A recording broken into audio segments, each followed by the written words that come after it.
Egipto. En la antigüedad una gran potencia y una cultura vibrante. Sin embargo, la tierra legendaria de los faraones cayó ante Alejandro Magno. Su imperio duraría hasta la muerte de Cleopatra. ¿Cómo consiguió tal hazaña? ¿Cómo conquistaron los griegos esta civilización antigua y orgullosa? Un grupo de respuestas yace bajo el lecho del mar Mediterráneo. Una enorme ciudad de templos oculta durante más de un milenio. La legendaria Heraclión. Con tecnología de última generación, el explorador submarino Frank Godio revela cómo una sola ciudad y sus templos perdidos contribuyeron a la conquista de Egipto. Templo de los dioses.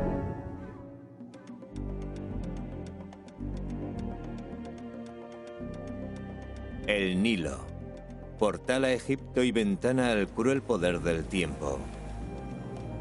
Las olas ocultan hoy el hogar de los súbditos de Cleopatra y sus antepasados.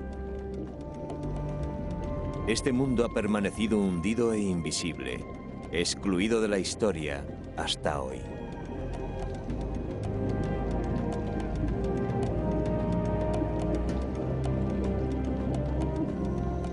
Un equipo científico internacional encabezado por el arqueólogo submarino Frank Godio ha pasado 6 temporadas buceando en estas aguas. Pocas expediciones han pretendido algo tan ambicioso. Sus primeros descubrimientos han esbozado una dramática historia, cuyos detalles aún deben encontrarse. Godio cree que bajo su barco se extiende un complejo de estructuras. Los templos que los invasores griegos controlaron hace 2300 años.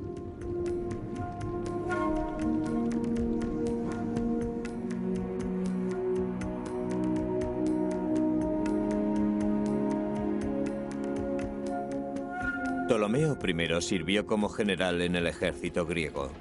En el año 332 a.C., él y su jefe Alejandro Magno conquistaron a los egipcios. La gloria del faraón cayó en poder de los ptolomeos.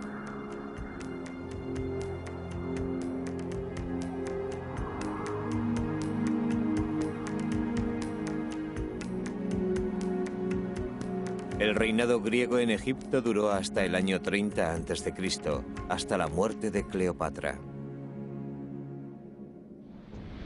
Frank Godio y su equipo buscan dentro de un área más amplia que París. Esta tumba acuática abarca más de 500 kilómetros cuadrados, casi la mitad de la bahía Abukir, cercana a la Alejandría moderna. Godio sospecha haber encontrado la clave del imperio egipcio de Alejandro a 19 kilómetros de su cuartel general en Alejandría. Desde esta base, los ptolomeos extendieron su dominio sobre Egipto. La ciudad, llamada así por Alejandro Magno, se convirtió en el salón del trono del faraón griego.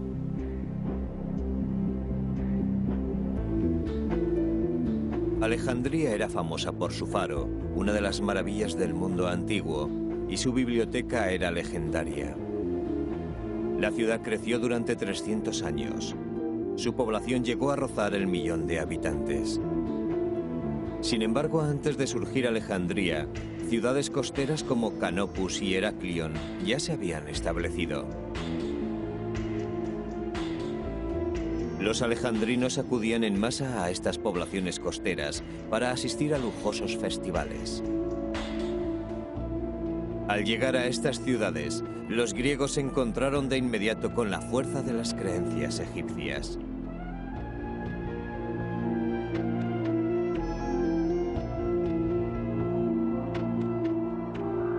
Con el tiempo, Canopus y Heraclión se desvanecieron, posiblemente destruidas, piensa Godio, por fuerzas naturales.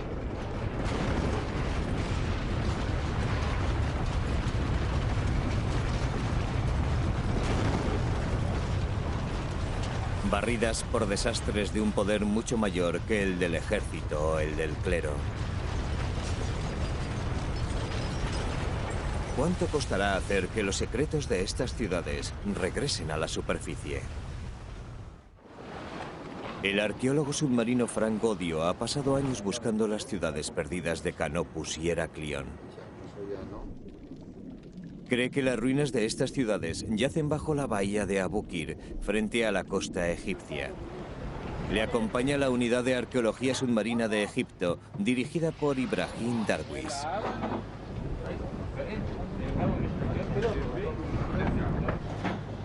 Darwish y Godio han reunido un experimentado equipo internacional compuesto por franceses, norteamericanos y egipcios. El jefe de buceadores, Jean-Claude Roubot, dirige las actividades submarinas. Justo al lado de la Esfinge. Baja al fondo todos los días.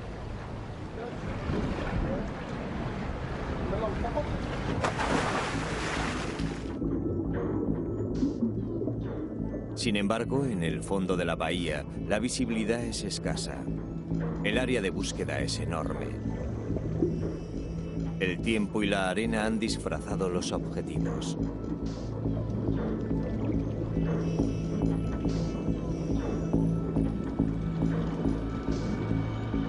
El equipo nada en patrullas regulares entre los bultos del fondo de la bahía. Tras varios días de frustración, los buceadores empiezan a ver algo más que bultos en el fondo. Son estatuas muy enterradas. Estas figuras congeladas en piedra han pasado 2 milenios incrustadas en el fondo del mar.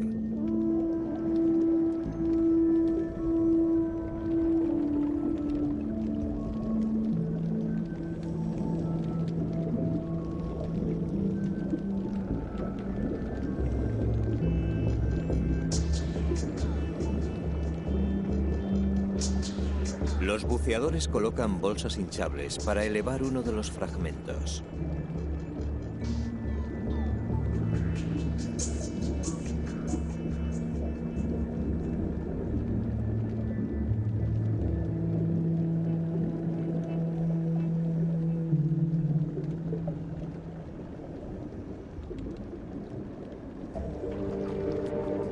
De pronto, libre de las sombras submarinas, se revela un rostro.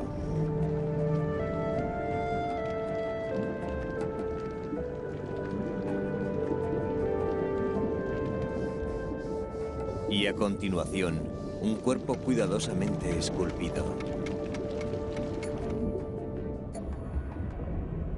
Pieza a pieza, se descubren 3 figuras gigantes.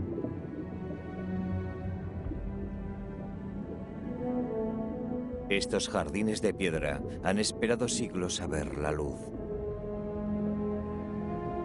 Sin embargo, el hallazgo de artefactos no es más que el primer paso de un proceso largo y complejo. Ahora que los exploradores empiezan a tener pruebas físicas, se enfrentan a la tarea de distinguir la realidad de las teorías, los rumores y las conjeturas descabelladas.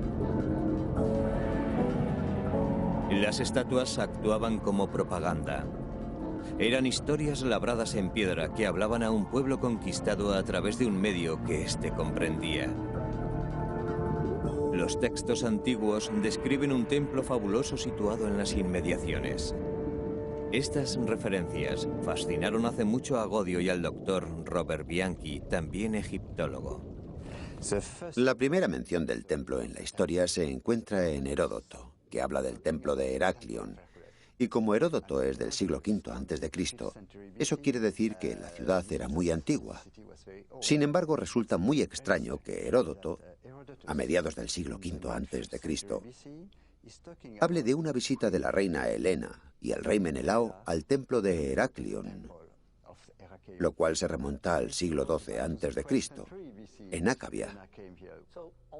Casi todos los grandes historiadores griegos de cada siglo hablan de este lugar mágico, asociado con 2 fabulosos héroes de la mitología griega.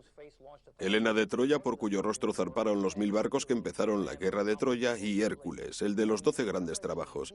En conmemoración de la hazaña en la que Hércules libró a una región de un tirano, esta se bautizó con su nombre, Heraklion, la ciudad o la región de Hércules. Heraklion.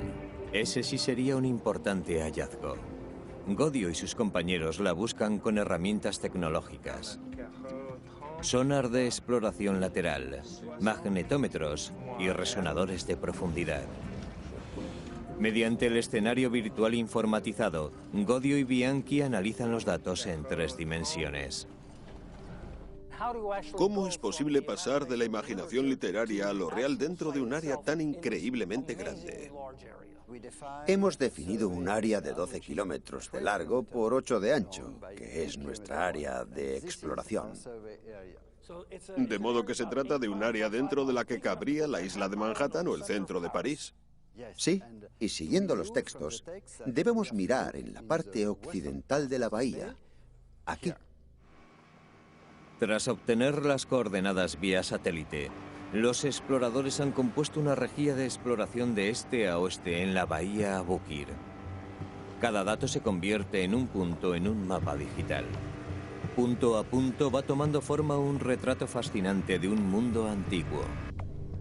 La cantidad de información que da es considerable. En el mapa se ve que nos encontrábamos bajo una amplia porción de tierra sumergida. Sí. Aquí, al este de esta porción, podemos ver cierto rastro de un lecho hundido del Nilo. ¿Representado por esta depresión que se aprecia en el fondo del mar? Sí. Una rama del Nilo que pasaba junto a Canopus desapareció hace siglos. Su localización estrecha la búsqueda de Heraklion. Era de la máxima importancia para nosotros, porque sabíamos que en la boca del canal de Canopus, una rama del Nilo, estaba la ciudad de Heraklion.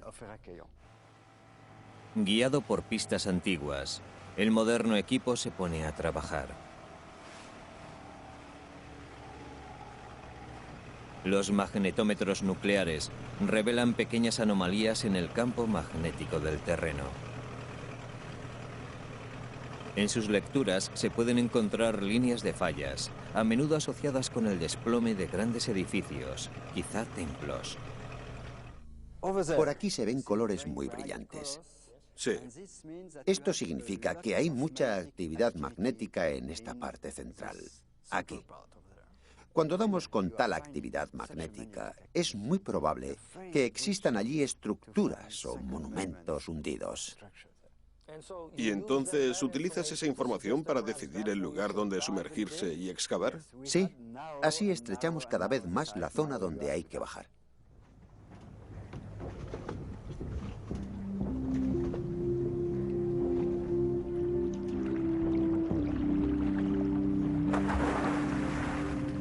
El descenso al fondo de la bahía es corto, 10 metros. Si el área de exploración fuera una diana, las estatuas estarían en el centro.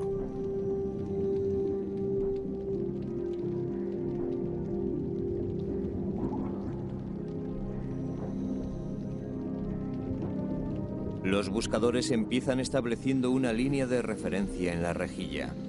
Así pueden registrar la posición de cada objeto, manteniendo los hallazgos permanentemente a la vista.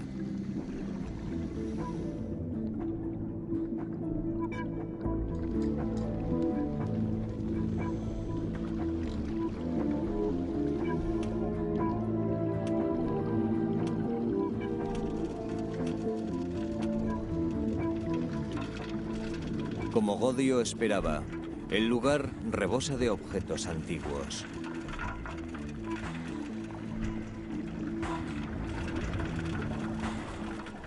Poco a poco hemos descubierto, naturalmente, un montón de artefactos. Entre los más importantes está este muro de 150 metros. El muro de 150 metros de largo formaba parte de una estructura inmensa.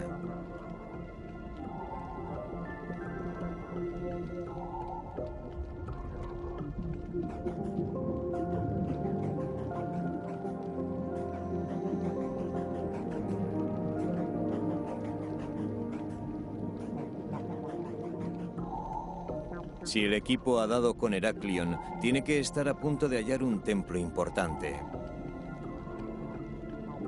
Y sí, los buceadores encuentran sugestivas pistas.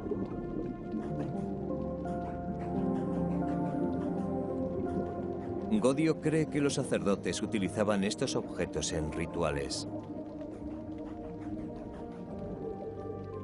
Un cubo decorado pudo contener ofrendas.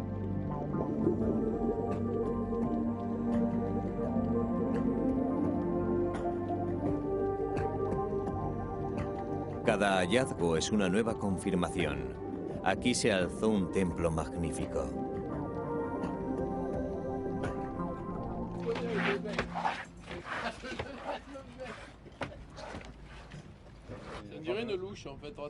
Entre una zambullida y otra, Rubot y Godio examinan los últimos hallazgos. Es un cucharón de pico de pato que puede pertenecer a un caldero de bronce hallado entre los sedimentos del fondo. Godio cree que la densa concentración de objetos ceremoniales como estos significa que los buscadores se encuentran cerca del templo. Cada hallazgo estrecha más el cerco. En esa área, allí, hemos encontrado 8 esfinges paganas.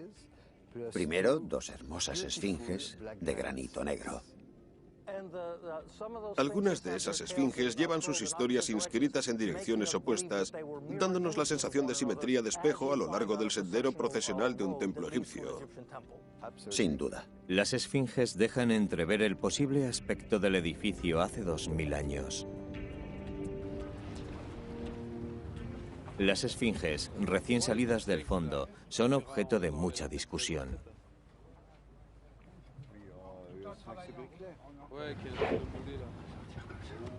Con unos moldes de goma, el equipo identificará piezas y reconstruirá los artefactos rotos.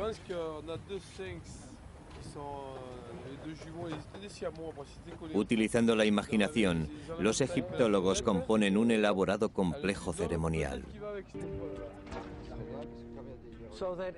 Entonces, recapitulemos. Podemos decir que tenemos un sendero procesional flanqueado por esfinges, y si trabajamos sobre las proporciones de un muro de 150 metros, hemos de suponer que el pilón central pudo tener 30 metros de altura. Y entonces, ¿qué dices tú que pudiera haber habido frente al pilón según los...? Bueno, tal vez estuviera la estatua más grande. 3 estatuas colosales. Ya empezamos a tener una idea del aspecto de este templo, lo cual lo convertiría en uno de los más grandes conocidos del antiguo Egipto. Cuando Alejandro y sus griegos invadieron Egipto, se encontraron con una cultura que mezclaba gobierno y religión. Cada templo funcionaba como lugar de culto, escaparate político y fuente de propaganda. Los griegos comprendieron que para controlar al pueblo de Egipto, debían controlar los templos egipcios. Aunque Godio ha realizado un descubrimiento extraordinario, aún debe probar que la antigua estructura que ha encontrado es el gran templo de Heraclión.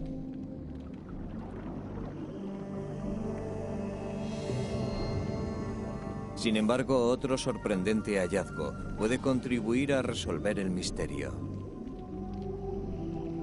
Han encontrado una pequeña capilla que podría identificar la ciudad perdida. Tiene apenas 2 metros de alto y pudo ocupar el centro de un antiguo templo. A estos trozos de arquitectura litúrgica, los griegos llaman naos. En este naos se inscribieron a punta de punzón el nombre del dios, ahora apenas legible, Amon-Gereb.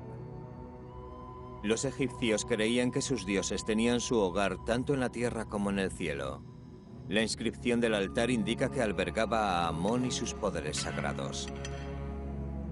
Amón era una figura prominente de la fe egipcia.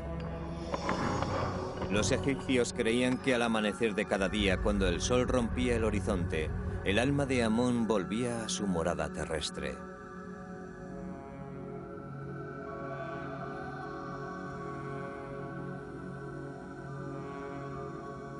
Amón tenía el poder de conceder a reyes y faraones el derecho a gobernar. Los griegos vieron en él un medio de asegurarse el control de Egipto. Pero, ¿fue este el templo desde el cual iniciaron esa campaña? ¿Se encuentra este en las ruinas de Heraclión? Para obtener respuesta, Godio y su equipo deben reconciliar dos pruebas. La primera es el naos que lleva el nombre de Amón, un hecho que certifica que formaba parte del templo de la deidad. La segunda es una tabla de piedra, una reliquia de la conquista griega. Su mensaje aparece en egipcio y en griego. Y una frase menciona no solo el templo de Amón, sino Heraclión.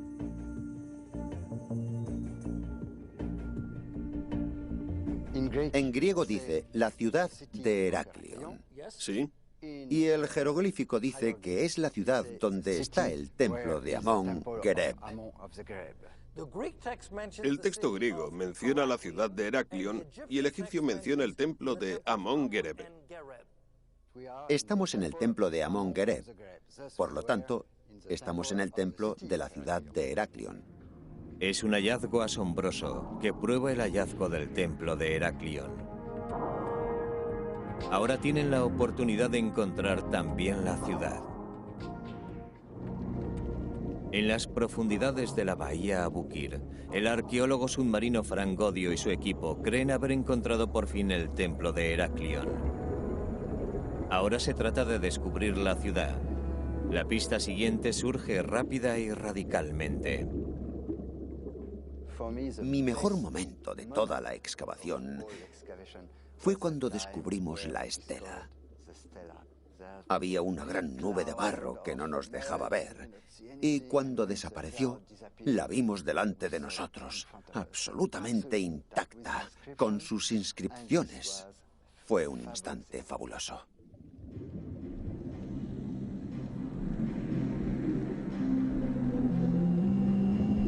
Las 14 líneas de jeroglíficos están como nuevas. En lo alto de la estela se representa al faraón Nectanebo I, que gobernó desde 380 a 362 a.C., una generación antes de que Alejandro conquistara Egipto.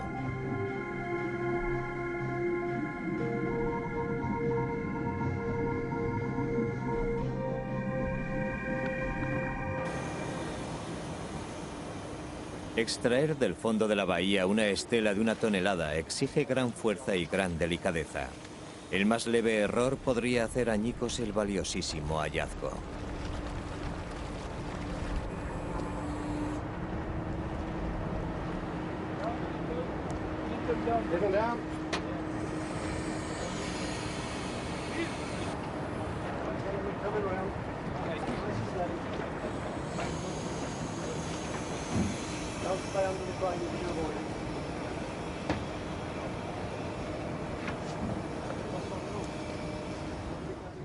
La estela ha permanecido bajo el agua más de 1000 años.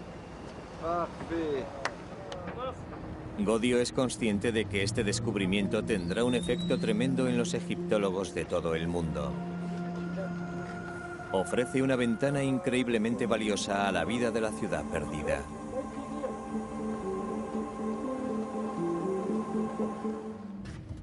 Mira, es perfecta, ¿a que sí?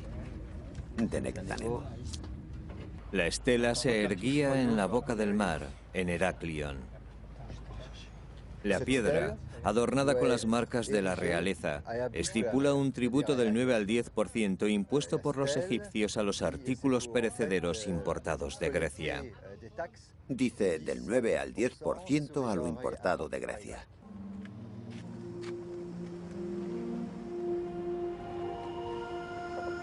El equipo realiza un molde en látex de las marcas. A partir de él, los técnicos harán copias para su estudio detallado.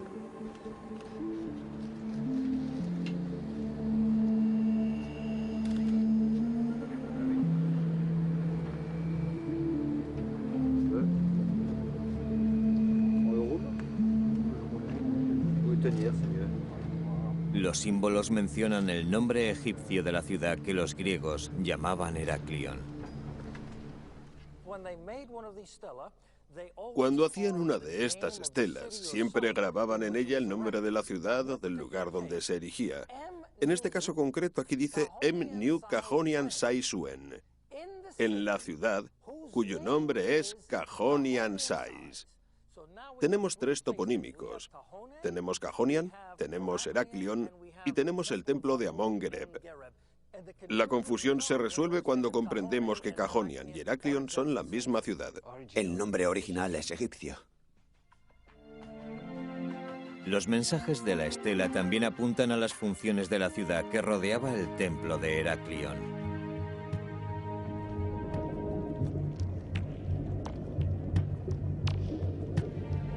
Sin duda, los funcionarios de la ciudad tenían la potestad de imponer tributos a la importación. Antes de la llegada de los griegos, este ya era uno de los puertos más grandes de Egipto. Al este del templo vemos que había varios fondeaderos de puerto y descubrimos la estructura de un puerto, una estructura muy importante con puntos de amarre, muelles, antiguos espigones y antiguas anclas. Cada artefacto, desde el más grande al más pequeño, tiene su posición archivada.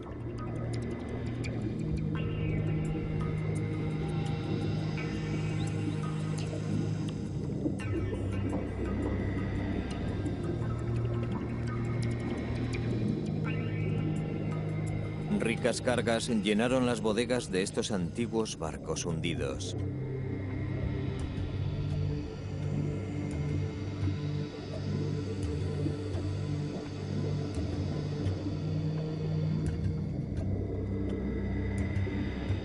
Al situar cientos de anclas de piedra en el mapa, la investigación muestra que un canal rodeaba el templo.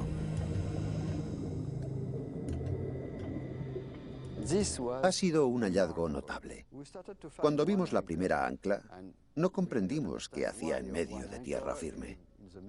Así, exploramos esta área sistemáticamente y poco a poco hemos descubierto 261 anclas antiguas, cuyas posiciones dibujan un canal que unía el puerto al este con el lago al oeste. Aquí. Cada hallazgo aclara más la imagen de Heraclión, una gran localidad portuaria organizada alrededor de un templo gigantesco conquistado por Grecia, pero dejado intacto. Sin duda, en lugar de suprimir la religión de Egipto, los invasores decidieron asimilarla.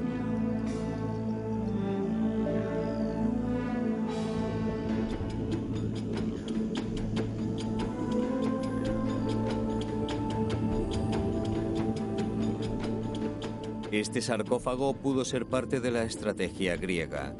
Probablemente se utilizaba en un gran festival en honor del dios Osiris. Hemos descubierto este monumento de Erganet en el templo.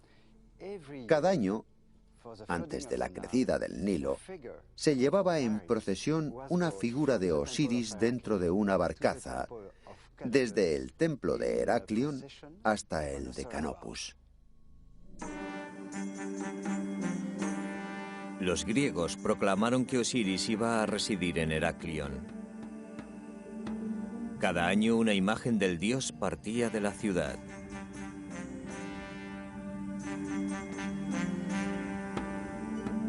Los egipcios creían que este ritual provocaba las vitales crecidas del Nilo. A esto se le conoce como momia de trigo de Osiris. Es un molde en dos partes, como puede verse, y se encuentra vendado. Y según los textos, una sacerdotisa elaboraba una mezcla especial con barro del Nilo. Entonces insertaba una cantidad de semillas de cebada, y los textos son muy explícitos porque señalan que estas imágenes se colocaban en un sarcófago como este. Utilizando el sarcófago, un miembro del clero salpicaba de agua la momia de trigo, haciendo germinar el grano. Los brotes representaban el regreso de Osiris y el inicio de la temporada de crecimiento. La crecida misma se atribuye a un dios distinto, Hapi, que se halla junto a las estatuas del rey y la reina. Hapi simboliza la fertilidad y el alimento, ofreciendo en su mesa riquezas y botín a Egipto.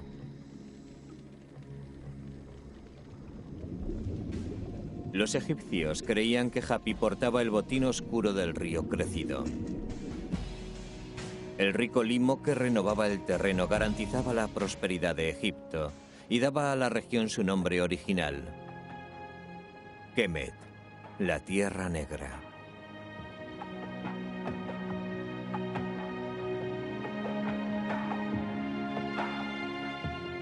La crecida anual del Nilo se acogía con fiestas y celebraciones.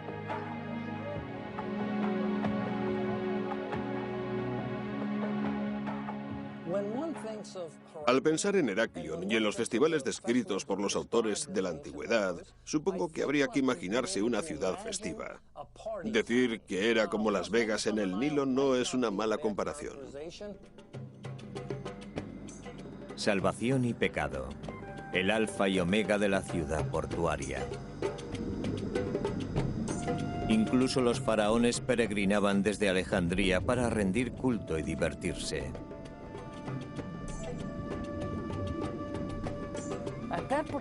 En esa época concreta, toda la ciudad debía ser un festival. Todos se lo pasaban bien porque se reafirmaban en un Nilo que volvía a traer vida a Egipto.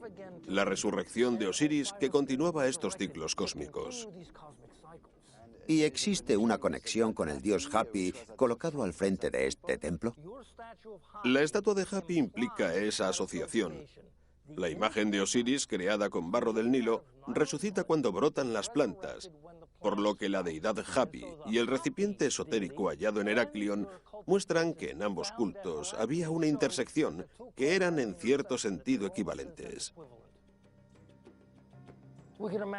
Imaginemos miles y miles de personas viniendo a celebrar este rito glorioso de resurrección y renovación. Esto confirma lo que las tradiciones literarias nos cuentan sobre la importancia de Heraclión como centro religioso y de culto en esta parte de Egipto. Poco a poco, la misteriosa ciudad bajo el mar se despoja de la capa que la ha ocultado durante más de 2000 años. La leyenda se hace realidad. Finalmente, Heraclión, puerto, punto de invasión, ciudad del templo, se muestra tal como es. A medida que Godio cataloga su arquitectura y su arte, el arqueólogo descubre el modo en que esta ciudad contribuyó al control griego de Egipto durante más de 300 años. Los invasores tuvieron unos aliados poderosos, los sacerdotes que controlaban la religión egipcia y al mismo Egipto. Aunque los Ptolomeos eran griegos, siempre estuvieron muy dispuestos a mostrarse como faraones, y a este nivel concreto es una declaración política muy importante de un rey. Estas piezas son inmensas, son verdaderamente enormes y su presencia frente a un templo egipcio transmite un mensaje muy firme. Lo que dicen es lo siguiente: aunque seamos griegos, también somos faraones egipcios, y por eso se vinculan a una deidad egipcia tradicional. Sin embargo, creo que también es pieza clave para entender este lugar, ya que en él se revela una conexión muy estrecha entre los sacerdotes de este templo concreto y los gobernantes de Alejandría. Los ptolomeos aceptaban el asesoramiento de estos sacerdotes. El naos hallado por el equipo dice mucho de los sacerdotes del templo de Heraclión.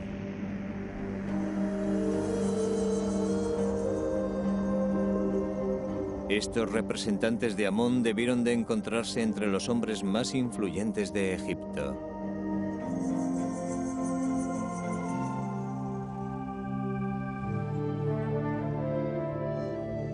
Estos sacerdotes podían entronizar a un monarca o derrocarlo.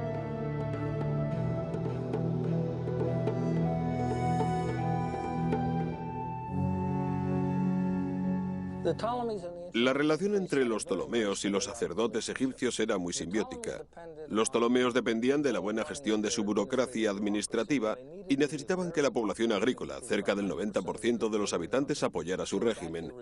El único modo de hacerlo era mediante la ayuda de los sacerdotes, a quienes la población nativa egipcia respetaba.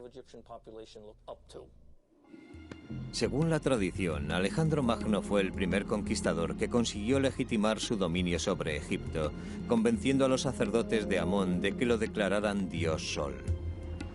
Así se convirtió en un verdadero faraón. La estela hallada por el equipo contribuye a la aclaración de aquel proceso. De vuelta en el barco, Rubot describe a Godio su mayor hallazgo hasta la fecha, una estela de granito rojo. Esta es grande, de 2 metros por 3, y en un estado asombrosamente bueno. La piedra gruesa está intacta. Las inscripciones sobre la superficie pulimentada están igual que el día de su creación. Es un verdadero hito histórico.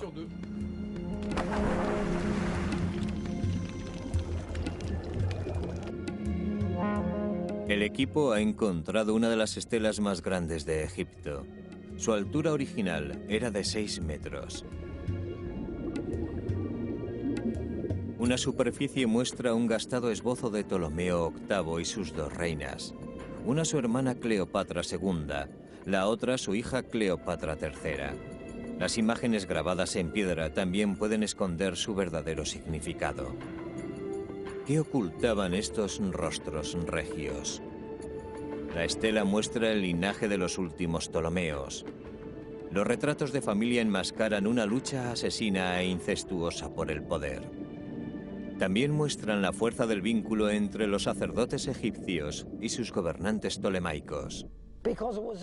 Porque era como si los Ptolomeos dijeran: puede que tengamos problemas en la corte debido a otros miembros de la dinastía, pero al menos puedo confiar en vuestro apoyo, refiriéndose al apoyo de los sacerdotes egipcios que compensara las deserciones que se producían en el puerto.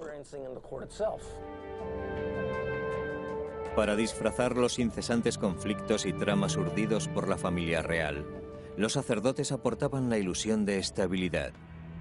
Se trataba de una antigua alianza. En el año 238 a.C., Ptolomeo III convocó a los sacerdotes de todo Egipto para celebrar su jubileo. Las celebraciones enmascaraban problemas en el trono. Durante la segunda mitad del período ptolemaico hubo numerosas luchas intestinas. Se produjeron muchos asesinatos. Las familias contendían entre sí y los ptolomeos necesitaban un contrapeso. Por ello recabaron el apoyo de los sacerdotes.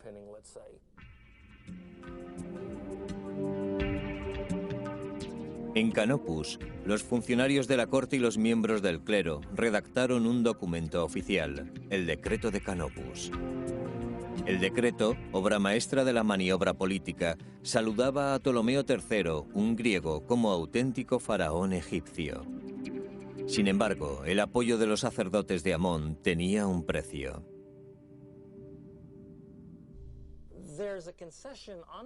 Existe una concesión por parte de Ptolomeo III a los sacerdotes cuando declara: incrementaré el número de puestos sacerdotales importantes en un 20%. De modo que los sacerdotes comprendieron que les interesaba económicamente apoyar al régimen, así como los ptolomeos se dieron cuenta de que lo que más les interesaba era cooperar con los sacerdotes. Bajo la bahía Abukir aparece otra Ptolomeo que fue adorada por sus súbditos. Puede ser la reina Cleopatra III, la bisabuela de la Cleopatra más famosa de todas. Los sacerdotes concedieron a Grecia el derecho divino a gobernar Egipto para siempre. Los invasores levantaron templos y altares que debían durar miles de años. Sin embargo, aquel imperio se derrumbó junto con sus edificios.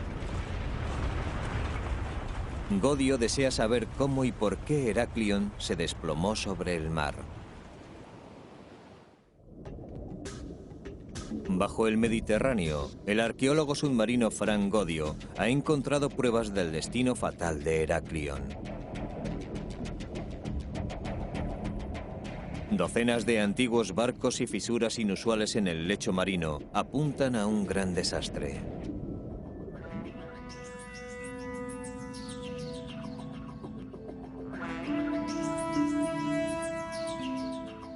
Frank, ¿cómo te explicas la desaparición de Heraclión? La tierra sobre la que se construyó el templo cedió. La causa pudo ser un terremoto, alguna crecida inusual del Nilo, una ola gigante o tal vez la combinación de esos elementos. Y tal vez ocurriera varias veces. Alrededor de los cimientos del templo, Godio y su equipo han encontrado pilares de madera colocados sobre el fondo del mar.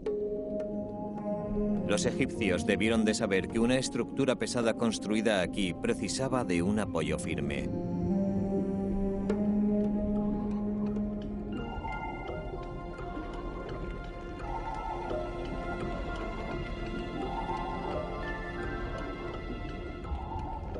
Estas estatuas rotas han permanecido en el mismo lugar sobre el que se derrumbaron, preservadas por una crecida catastrófica.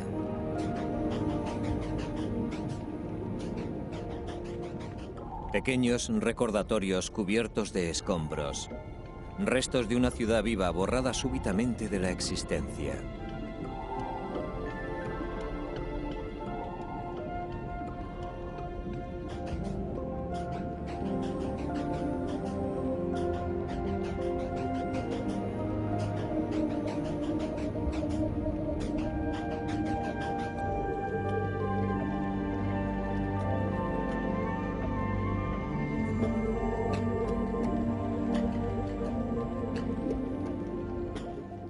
Tenemos varias pruebas de que ocurrió una catástrofe.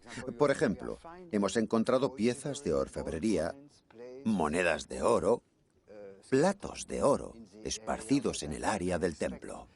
Lo normal, si no hubiera ocurrido una catástrofe, es que alguien se hubiese llevado estos objetos.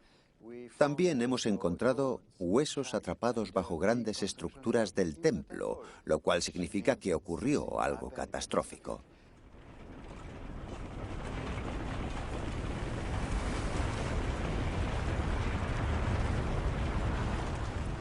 Rubot se ha pasado buceando hasta 8 horas al día. Aunque el esfuerzo empieza a notarse, descubrimientos como este cabezal de piedra le levantan el ánimo. On dirait, ça m'a l'air de machine, tu sais, les appuis-têtes qu'ils avaient. Oui, mais bien sûr, c'est un oreiller, Ouais. c'est un appui-tête. Et il n'y avait que ça. C'est fabuleux. Ça, c'est extraordinaire. Et c'était Un objeto corriente que el paso del tiempo ha convertido en extraordinario. incroyable. El 90% de los artefactos que hallamos en esa área del templo se remonta al período anterior a los Ptolomeos y a la época tolemaica. La catástrofe del templo debió de ocurrir al final del siglo I antes de Cristo o a principios del siglo I.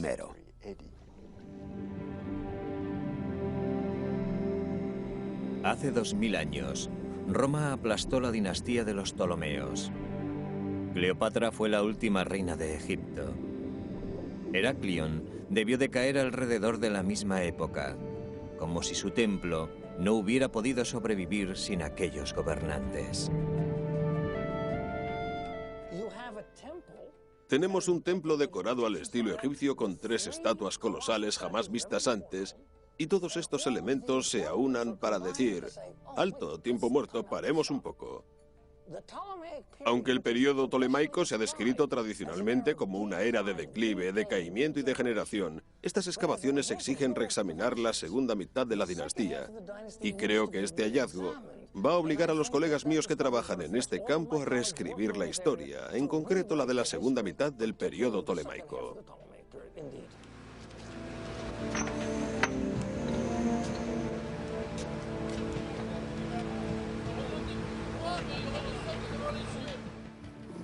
Es el lugar de un tesoro, algo increíble. Para un arqueólogo abarca más que su propia vida. Hace falta más de una vida para excavar todo eso. Y este será el punto de partida para el trabajo de futuros arqueólogos durante años, tal vez siglos, quién sabe, y sin salir de este lugar. Para Frank Godio y sus camaradas, el final de la búsqueda no es más que el principio de un viaje mucho más largo, al cabo del cual los tesoros de Heraklion regresarán del mar. Sí, naturalmente, desde luego, cuando aparece la estatua, por supuesto que... Y el público está listo para contemplarlos. Sin embargo, los objetos son lo más importante. Tras su breve aparición en la escena mundial, hay que darse prisa para preservar los artefactos surgidos de la bahía. Contra los efectos corrosivos del agua salada, los hallazgos de la expedición pasarán un año en un anfiteatro romano de Alejandría, inmersos en agua dulce. Posteriormente serán objeto de un intenso estudio. Científicos y académicos extraerán de cada artefacto los mensajes que contienen sobre la conquista griega de Egipto y el aspecto de la vida cotidiana de una cultura antigua. Y desvelarán el misterio final de la ciudad del templo perdido.